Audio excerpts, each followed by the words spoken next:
The following is a quarantine recording presented to you in around sound. It was recorded with whatever was lying around.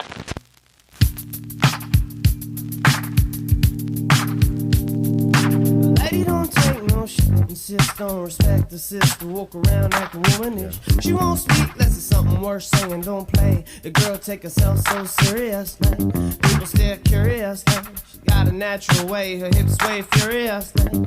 Yeah, the luxurious, man. Carries herself like the cutest, most prettiest thing you see this side of the bay. Hey, this is Lady Don't Take No, your weekly roundup of all of the real and none of the fake. I'm your host, Alicia Garza. This show is pro-Black, pro-queer, proudly feminist, and pro-do what you like. Every week, you're going to get the best of what goes on in my head and what we're loving on and hating on, what we might be and what we ain't gonna do.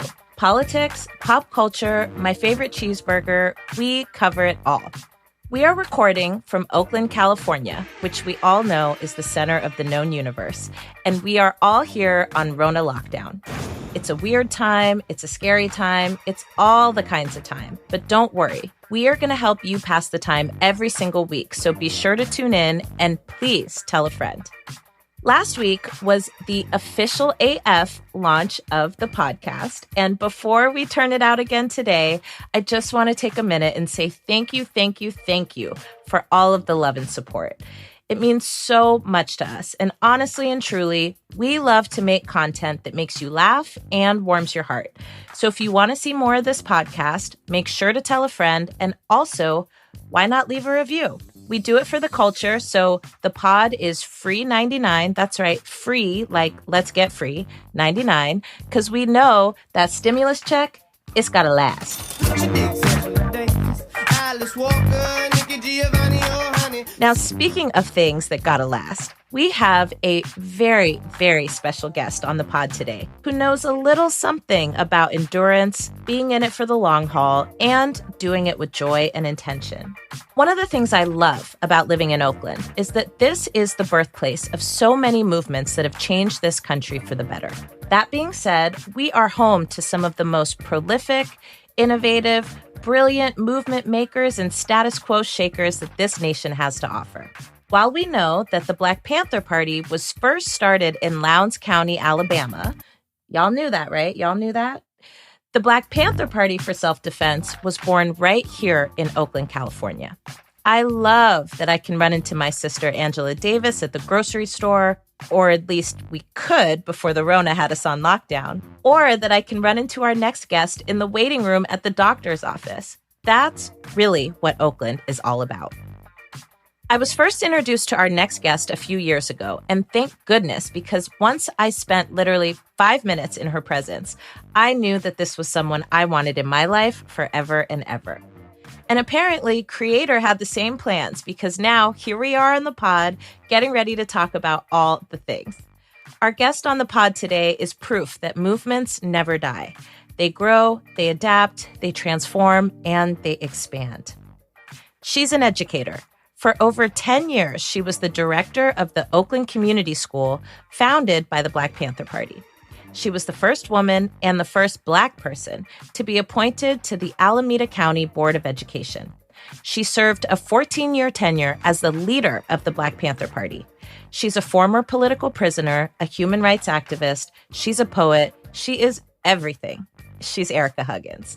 Hi, Ericka. Thank you for joining us. Hi, Alicia. It's so wonderful to be here on the pod with you. I'm so glad. I'm so glad you're here. You know, I realize you and I are both Capricorns. In fact, your birthday is the day after mine. Do you follow astrology at all? And if you do, what is your most Capricorn-like trait? That I continue to move no matter what. Yes. We are known for not only not being able to stay still, but we are always pursuing our goals. So I can get down with that. We know that you practice meditation, and Yes. we aspire to be able to sit still. I know I do. Having dabbled in the practice myself, I do know that there's this thing called monkey mind, which is basically what happens when you're trying to quiet the mind, but the mind has plans of its own. So What's your most common monkey mind thought? Is it like, shit, I forgot to turn off the oven? Or is it more like, how are we going to get peace and freedom for all beings in my lifetime? It's, am I doing enough? I should be doing more. Why can't I be more helpful? And then what I do is breathe. I heard that. Oh, we all need to breathe. That brings me back to the focus of meditating in the first place, to not ignore my thoughts, but to let them be for a little while. I'll get back to them later. And that, meditation is not the absence of thought. It's, our mind's job is to have thoughts, like our feet help us to walk, or our hands help us to grasp, if we can. And so I befriend my mind. My mind is my friend. So you kick it with your mind, is what you're saying. Yes, I do. I just like, okay, yeah, all right, in a little while. I love that. I love that. So a few years ago, I co-founded Black Lives Matter with two of my dear sisters, Patrice Cullors and Opal Tometi. And since then, I know I have told the story 8 million times of how we came to create this beautiful and very complex organization. And I know you've told your story 8 billion times. So I don't want to do that to you here, but I'm also going to do it just to give you fair warning. Okay. So you joined the Black Panther Party sometime after you attended the March on Washington. Take our listeners back to that time. Who were you when you joined the Black Panther Party? Well, I was 15 when I went to the March on Washington for Jobs and Freedom. And then I was 18, almost 19, when I joined the Black Panther Party. And the reason that I went to the march all by myself at 15 years old is similar to the reason that I joined the Black Panther Party. I wanted to serve people. And I knew that according to the little I could read about the Black Panther Party, it was worthy of my time, because though we were all, well, mostly Black people in the Black Panther Party, we were about people all over the world who we considered at the time, quote, poor and oppressed. And oppressed was a big, big, big, huge thing. And it included all of the ways that you named that the podcast focuses. We didn't believe any of our identities were wrong. We were told that our very lives were wrong and not valued. But we knew that in these very bodies, with this very skin, with our skills and experiences and our brilliant minds, that we could make change in the world. I love that. And at a certain point, you met John Huggins. Tell us about him. How did you two meet? Well, we met before we joined the Black Panther Party together. So when I was 17, I was at Lincoln University, which is one of the 3 historical Black universities to have opened during the enslavement of Africans. I didn't know that then. I didn't know that. But I have to say that I'm so glad I know it now. And I met John. We became friends. And then when I knew that I wanted to join the Black Panther Party, I wanted to leave school and join. Now, I'm not asking any listeners to leave school. I'm telling you what I felt called to do. And John wanted to do the same thing. And so we got in his car, left Lincoln, which is about an hour from Philadelphia. So we got in John's little raggedy car. We drove across the country to free Huey Newton. He'd just been arrested and accused of killing a police officer. And there was a huge movement to free him from incarceration. And we got to Los Angeles just in time to attend one of the 2 huge Free Huey rallies in Los Angeles. And then we joined the Black Panther Party. And it was very simple to do so. We just had to commit to do anything we were asked to do. By that I mean cook a meal, sell a party newspaper, talk to people that came in the office, and serve the people, as we said, body and soul.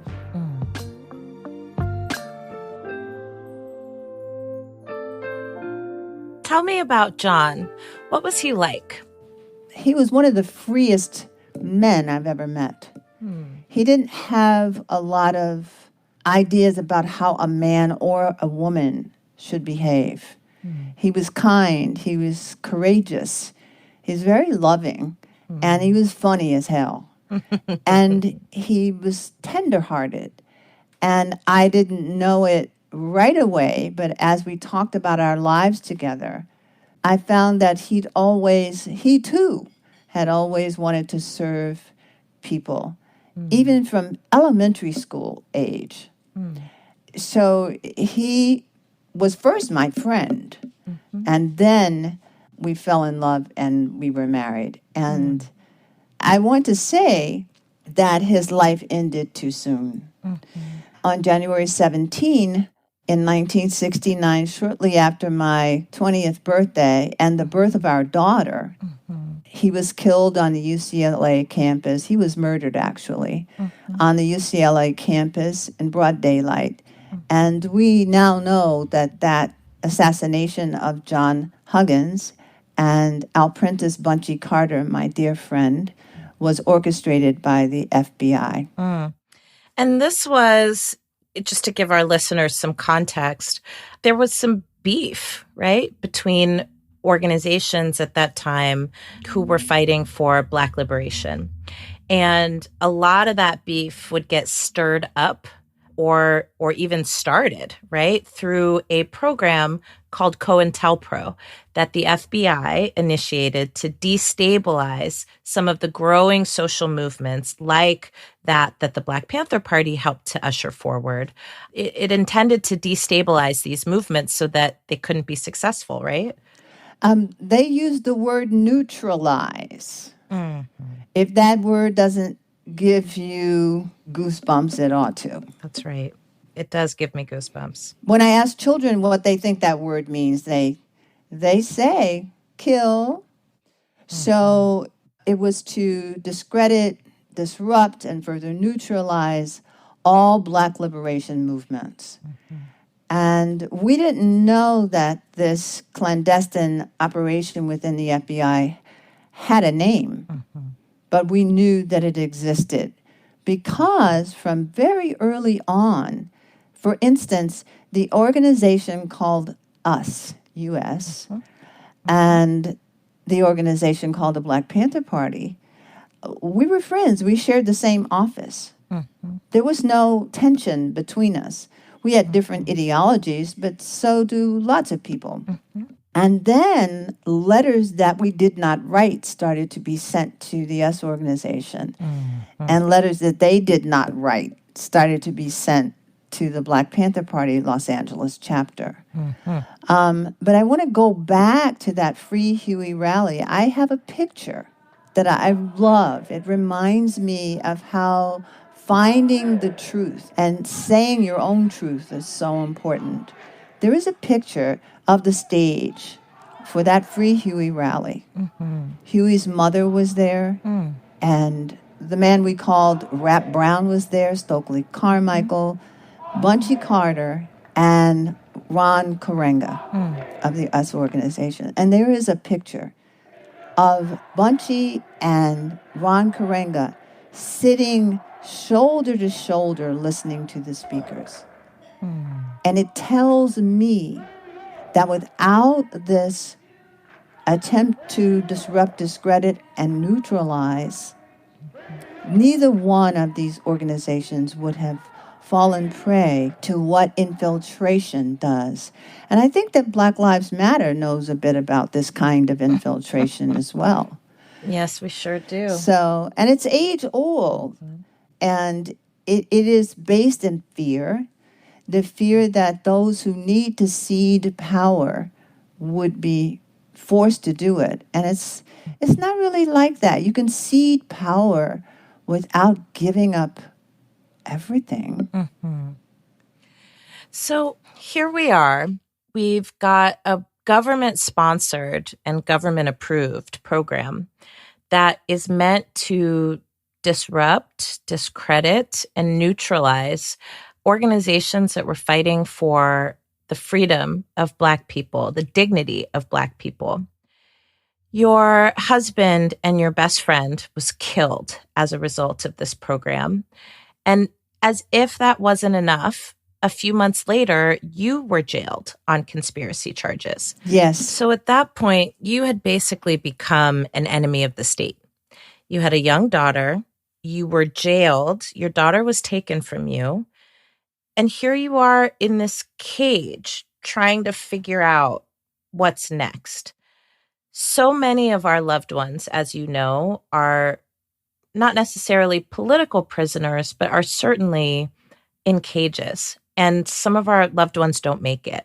So I'm curious if you can tell us not only what it was like for you to be imprisoned for a crime that you didn't commit, but what was it like to be imprisoned for a crime you didn't commit, knowing that you were being targeted by the state? And how did you make it through that? When I recognized that the government had the power to do absolutely anything that it wanted with human beings. I mean, I knew that before I was arrested. But when I was arrested in that way, and then also arrested with 4 other women who were, thank goodness, released pretty quickly, 2 of them because they were minors and the other 2 because that isn't who they wanted. For whatever reason, they wanted me and they wanted Bobby Seale. Mm-hmm. There were many other men arrested who were allowed to walk free of the jailhouse. One of the things that dawned on me is that I could spend the rest of my life incarcerated.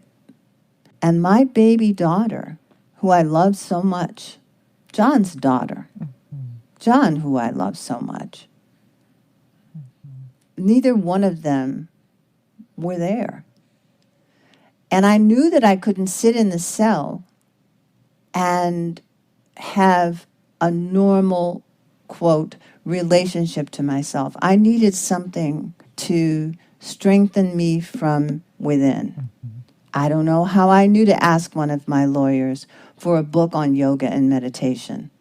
I don't know why that was the thing I wanted. However, that lawyer got me a book. The yoga poses were postures I could do in a small cell. But the most important thing was that the little book said, and when you've done the postures and you balance your breath and your body, sit still a while and meditate. I didn't know what I was doing, Alicia, but I do know that when I sat still to breathe, the rest of me breathed as well. And over a time, I was able to be with my daughter when she came to visit. I was only allowed to see her for 1 hour each Saturday. And eventually, I was able to see her without crying. But that was the anchor of my life in incarceration. And it still is the anchor of my life. Every day, I sit and I breathe. And I allow my mind to focus on what I learned in prison, that there is a place inside each one of us that is absolutely free and powerful. Oh my goodness. Every time I hear this story, I have this image of you in a cage, alone, but free. I'm wondering if you can talk with us about what it was like to find that freedom, even though you weren't free. What did you learn in that process about the state? What did you learn about yourself? And what did you bring with you when you were finally released?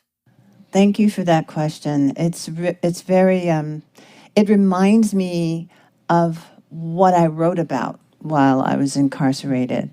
Sometimes poetry, sometimes letters to my little daughter. But freedom is an inside job. That's what I learned. We want the external freedoms. We don't want people to live in housing that isn't fit for humans. We want people to have adequate food. We want people, especially young people, to feel that they can do anything and go anywhere and be treated with compassion and empathy. Since none of that was happening for me, I recognized that I could feel that for me, that I had this power within me to free myself from the lockdown of being attached to external things. It didn't mean I didn't want them. It wasn't austere at all. It was just a recognition that this power is so great, it cannot be taken by the state. It is so loving that it can't allow for fear. It is so intrinsic to human nature because I recognized it in others as well. And I knew that should I ever be released from confinement, that I would take what I'd learned about a human heart with me. You know, I don't know if I've ever told you this, Alicia, but one of my favorite quotes of anybody in the world is one from Che Guevara. He says, "At the risk of seeming ridiculous, a true revolutionary is guided by great feelings of love." And that is what I felt. And that is what I hold fast to. Even if someone says something that stings, even if someone in anger attacks, even if I'm not having a great day, as we say, I have this recognition that the underpinning of my life is love. Not TV, movie, theater love, but that real, it's so fierce. And my mother was the one who showed it to me by example. So I was familiar with it, but didn't know that I had it until I was incarcerated. So I hope that answers your question. You can ask me more if you like. Oh, I have so many more questions, but you definitely answered this one.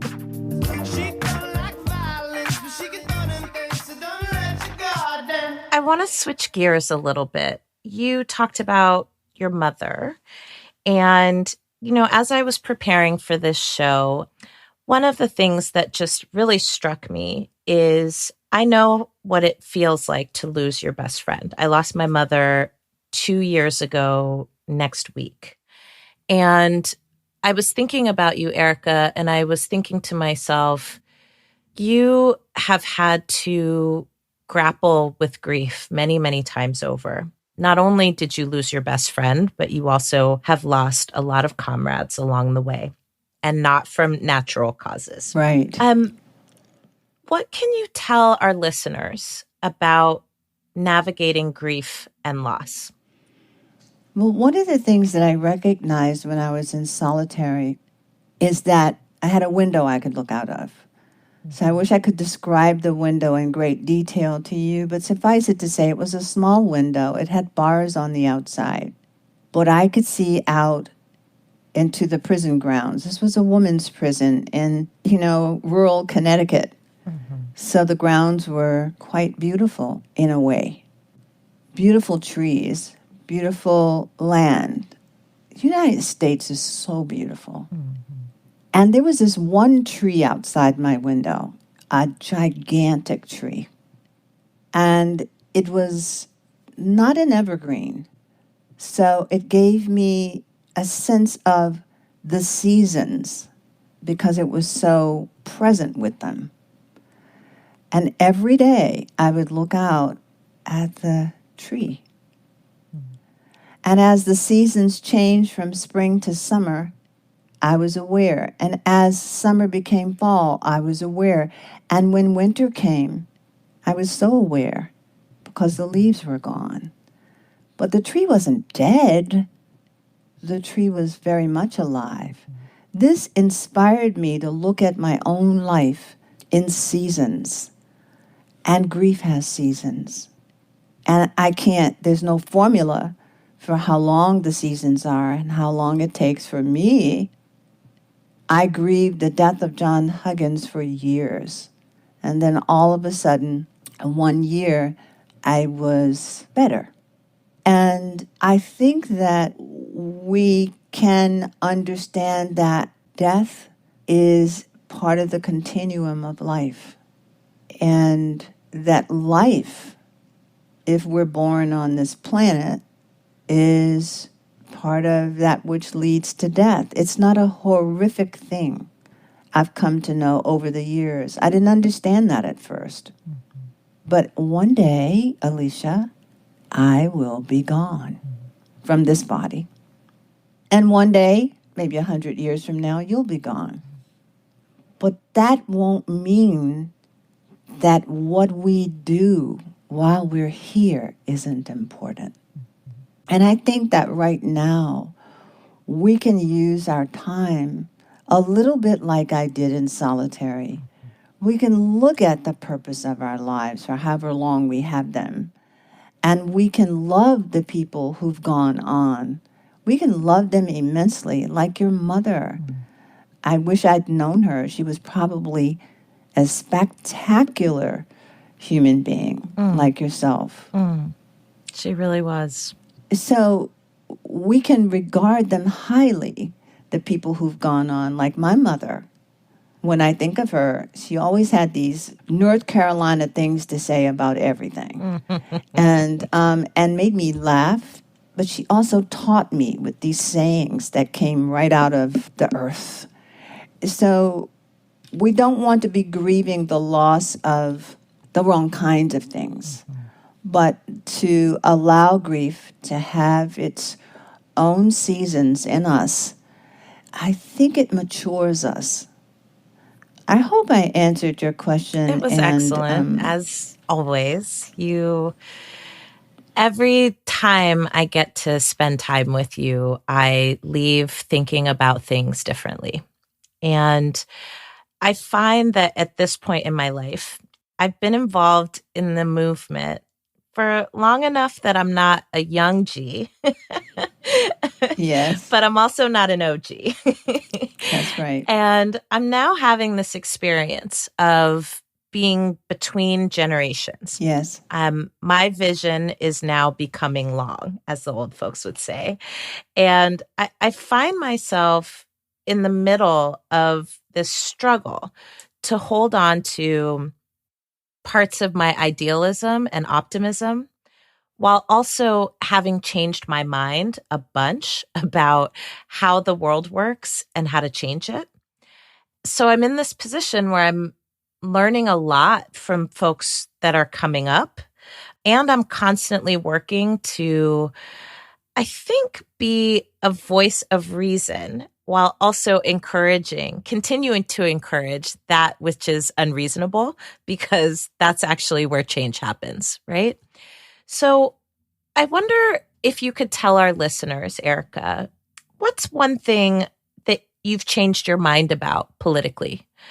And do you have any advice out there for mid-Gs like myself who can easily kind of fall into this trap of starting our journey to OG-hood by becoming less willing to be unreasonable? Well, again, your questions are so beautiful and multi-layered.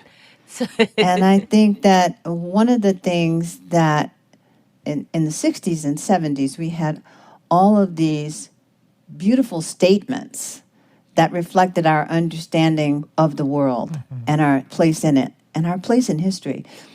And we had this one statement that makes me laugh because now, I wasn't laughing when I first said it aloud in a big group on some courthouse steps. We'll see revolution in our lifetime. And what makes me laugh is that we were so naive. We thought truly, and I'm glad we did, that we could change the world or change the systems that beleaguer the world in one lifetime. And I've come to know that a baton gets passed. That Harriet Tubman, I love her. Me too. She passed on a baton to some after her. And they passed it on to some after them. And then the baton got passed on to some in what we tend to call the civil rights movement. But you know, history isn't siloed like that. It's all one continuum. That's right. And having met Rosa Parks, I can say she passed on some things to me. And then I know that it's important for me to pass on some things.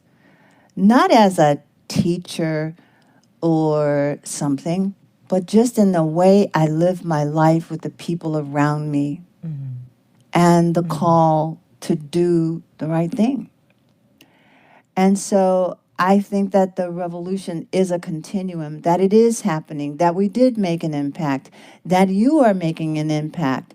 You will continue to make an impact. And each generation is making its own mark on the tapestry of history.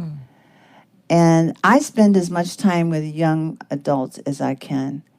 That is my healing balm.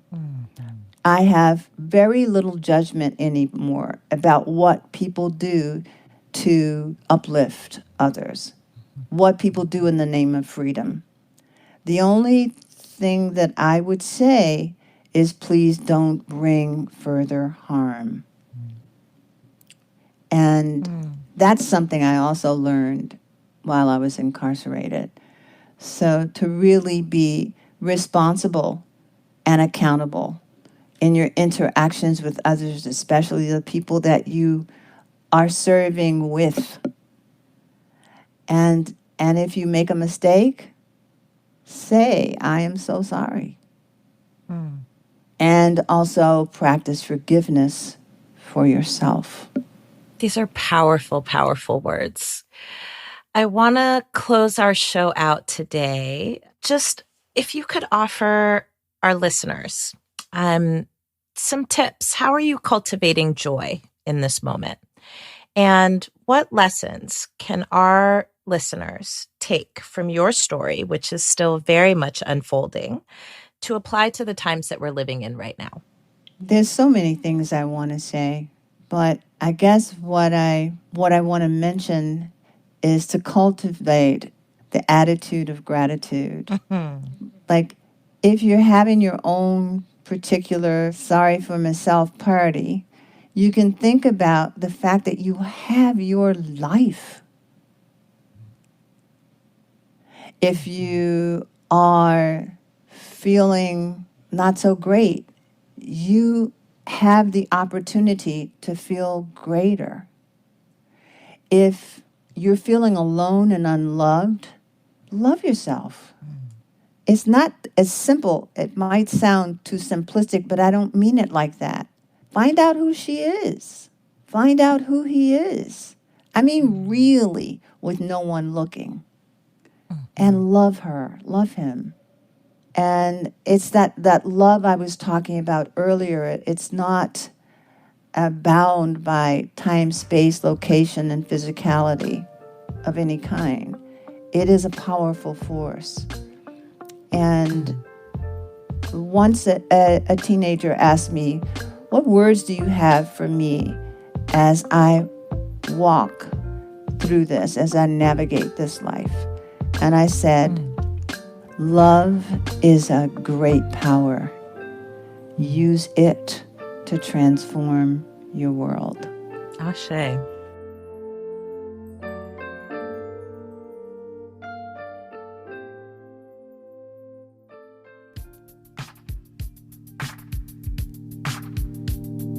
I really think I lost my edge, 'cause it's females on the whole new throne. All the clerks wanna offer you help. All the folks compliment your style. Yeah. All little children wanna jump in your lap. Girl, I wanna do that myself. Woo, there's so much more to say, but don't go away, Ericka. We're going to come right back to you. I'm going to take a few minutes to do our weekly roundup of all the things that we just ain't gonna do and all the things that Lady loves this week. Let's talk about all the things that we ain't gonna do this week. Number one, what we ain't gonna do, what Lady does not like, is white riots. Honestly and truly, people, what are we doing here?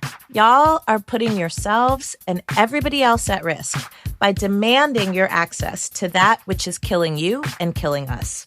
Lady can't take no more of this country's rise to fascism. White riots demanding that the economy open again in the midst of an uncontrolled global pandemic should concern all of us very, very much. Besides the public health risk, what we are seeing is the embedding, the re-entrenchment of values that take this country backwards. Here's a tip. Your government is encouraging these protests. This is Tea Party 2.0, so stay woke, my friends. Other things that Lady don't like and Lady won't take no more of this week. Arguing back and forth about Joe Biden. So first of all, I might have more time, in air quotes, on my hands, meaning I'm not rushing back and forth to airports every 3 days, but I don't have no kind of time to argue with people on the internets. At this point, conservatives, as I said earlier, are rallying the 2.0 version of the Tea Party. Maybe, just maybe, to build consensus and build momentum for a constitutional convention. That's right. The conservative movement has garnered enough state houses, minus 2 or 3, to have enough juice to change the literal constitution of this country. Y'all might think we have bigger things to argue about than whether or not Joe Biden is good enough. Let me end the argument here and now. He's not. We have to push him and push him and push him, and we have to make him viable enough to actually represent the majority of this country, which is Black, brown, and poor. I'd rather fight him than fight Donald Trump. That's it. Don't at me. Every vote not cast is not a vote for Donald Trump. I don't believe that. But it is leaving food on the table for somebody else to eat. Period. Joe Biden is not your friend, but guess what? Donald Trump is for real your enemy. He's literally the person who would walk up on you if you were hanging off a cliff, and he would peel your fingers off one by one, and then he would laugh as you fell. And then he would talk about how he's the best killer in the history of killing. So people, choose wisely. Let's go on to the things that Lady loves this week. Lady loves the healthcare workers who stood in the way of these absolutely unbelievable, unconscionable white riots. The images are stunning. Frontline workers are basically knights in shining armor. Give love to healthcare workers everywhere, please. And the best way to give them love, as they are telling me, is to vote, vote, vote. Lady also likes people who register to vote by mail. So take a minute and do it today. Do it while you're on hold, trying to get in touch with your congressperson about that mail thing that we talked about in our last episode. Lady also loves this week Little Fires Everywhere with Kerry Washington and Reese Witherspoon. Are y'all watching this show? Because it's excellent. So many layers. It hits all the right notes on race. Run, don't walk, and get this show in your life. Sounds like the season finale is coming up this week. And might we learn who started all them fires? Who knows? I stopped caring because I am now obsessed with the daughter who's dating the older brother of the kid who has a crush on her. Oh my gosh, it's a lot. I cannot wait for the next episode. Finally, Lady loves Club Quarantine this week. I am loving DJ D-Nice and this romance, of which I have no idea if it's real or not, between him and Halle Berry. I want them both to win.